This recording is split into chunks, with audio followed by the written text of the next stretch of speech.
दिवसातून किती पाणी प्यावे? सामान्यतः प्रौढ व्यक्तीने दिवसाला 2.5 ते 3 लिटर म्हणजेच 8 ते 10 ग्लास पाणी प्यावे असा सल्ला दिला जातो. पण हे प्रमाण तुमचं वजन, कामाचं स्वरूप, हवामान, व्यायामाची पातळी यावर अवलंबून बदलते. उष्ण हवामान, व्यायाम, जास्त घाम येणे अशा वेळी अधिक पाणी घ्यावे. पाणी पिण्याचे फायदे. 1. हायड्रेशन. शरीरातील पाण्याचं संतुलन राखते. 2.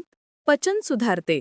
अन्न पचायला मदत होते, बद्धकोष्ठतेपासून आराम मिळतो. 3. त्वचा तजेलदार ठेवते. कोरडेपणा कमी होतो व त्वचेचा ग्लो वाढतो. 4. वजन नियंत्रण. भूक कमी भासते व मेटाबॉलिझम वेगाने चालतो. 5. विषारी पदार्थ बाहेर टाकते. लघवी व घामाद्वारे टॉक्सिन्स बाहेर जातात. 6. सांधे व स्नायूंना मदत. सांध्यांना लुब्रिकेशन मिळते, वेदना कमी होतात. 7. मेंदूचे कार्य सुधारते. एकाग्रता, स्मरणशक्ती व मूड चांगला राहतो.